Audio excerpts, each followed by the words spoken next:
Hello les amis, j'espère que vous allez bien. Bonsoir à vous. Que la paix du Seigneur soit avec vous. Ça fait un moment. Oui, il y a un moment de questionnement, un moment de réflexion et un moment qu'on essaye de corriger certaines failles. Bon, aujourd'hui, je reviens vers vous d'aborder un thème aussi capital que d'autres, sur l'évangélisation. Bon, je ne suis pas un super pro là-dedans, mais il y a des petites choses que je suis. Des petites choses que je suis, qui moi-même, je l'ai pratiqué. Et j'avoue que ça m'a étonné de voir ce que j'ai pu voir. L'évangélisation, c'est un mandat divin. C'est un mandat divin que nous tous nous sommes appelés à exercer d'une manière ou bien d'une autre.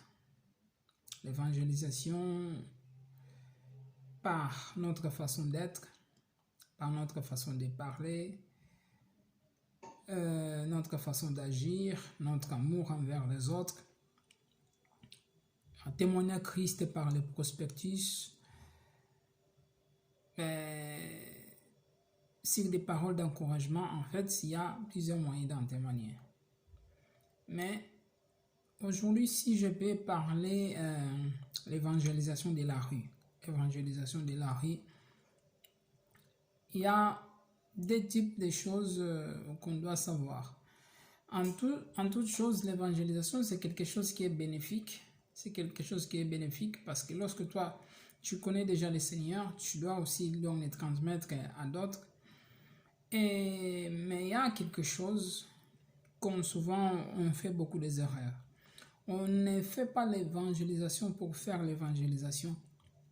Parce que tu te réveilles un bon matin, bon, aujourd'hui je vais aller évangéliser, tu sors, c'est comme si une personne qui part acheter du pain, il part, il achète du pain, il revient et il s'assoit. Non, l'évangélisation avant tout, avant d'aller évangéliser, surtout, commencez d'abord avec Dieu.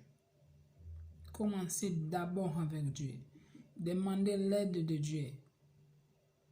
Donc pas d'abord dans les groupes où vous allez faire l'évangélisation, mais toi-même personnellement avec Dieu à la maison, prends un temps dans la parole, si c'est possible, et prends un temps dans la présence de Dieu, afin de te ressourcer, parce que tu pars dans la guerre, il faut t'entraîner, et comment s'entraîner? Il faut s'entraîner par la prière, et si tu t'entraînes pas, c'est souvent compliqué.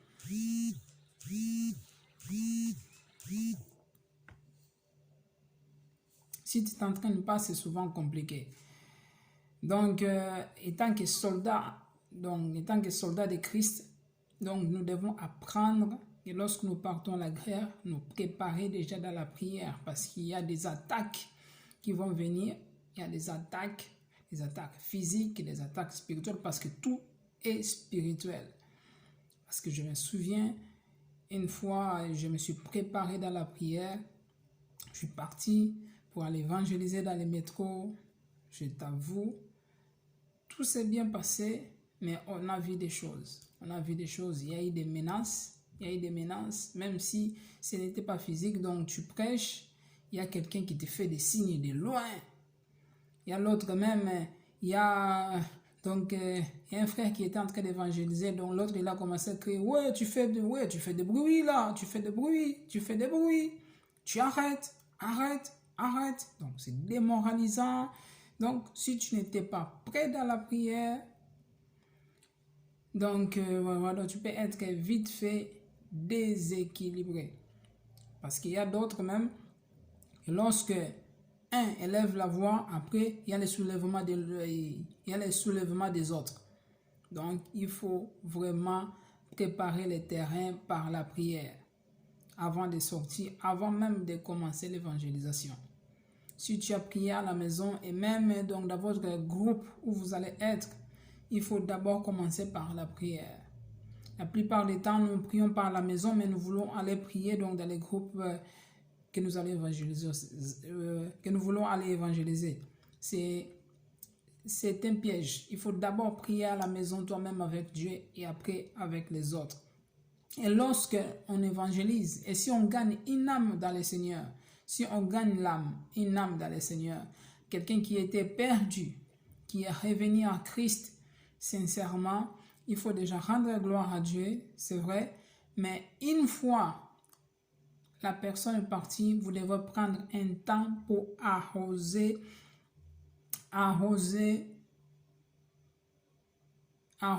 cette personne donc de prières. Non, pas avec lui, c'est sûr. Mais donc lui, il est parti. Donc vous restez un temps. Donc vous priez pour les âmes qui ont reçu Christ dans leur cœur. Vous priez 1 ou 2 minutes afin que le Seigneur garde leur cœur, afin que le Seigneur les soutienne, afin qu'ils puissent être vraiment des instruments bénéfiques pour le Seigneur. Et la deuxième catégorie de personnes que vous avez annoncé la parole, mais qui n'ont pas reçu Jésus-Christ comme leur Seigneur et Sauveur. Mais la graine est entrée. Ne négligez pas non plus ce genre de personnes. Vous devez prier pour eux. Donc, ceux qui ont reçu le Seigneur et ceux qui n'ont pas reçu le Seigneur, donc vous devez prier pour eux. Parce que la graine a entré. La graine est entrée, pardon. La graine est entrée. Et c'est le Seigneur qui fera fructifier. Donc, comme apôtre Paul disait, donc moi, j'ai semé, Apollos a arrosé, mais celui qui fait croître, c'est Dieu. Donc, dans le livre de Matthieu 18, verset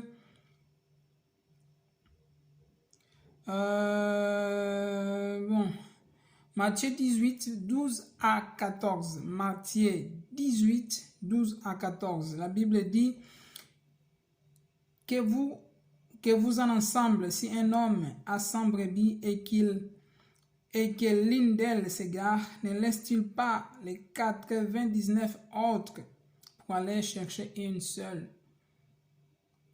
Le Seigneur se soucie de tous celles et ceux qui sont perdus. Le Seigneur se soucie de tous celles et ceux qui sont égarés. Et s'il a trouvé, je vous le dis en vérité, elle lui cause plus de joie que les 99 qui ne se sont pas égarés. Nous tous, nous sommes importants devant Dieu, mais Dieu a une aide particulière pour ceux qui sont égarés parce que nous sommes sauvés. Il y a des sauvés qui rétrogradent et Dieu a une aide particulière et le cœur d'un père est plus attristé pour un enfant qui s'est garé au lieu d'être plus inquiet pour les enfants qui vont bien. Donc, nous devons apprendre vraiment à faire cela notre quête prioritaire. Que Dieu vous bénisse abondamment. Ciao.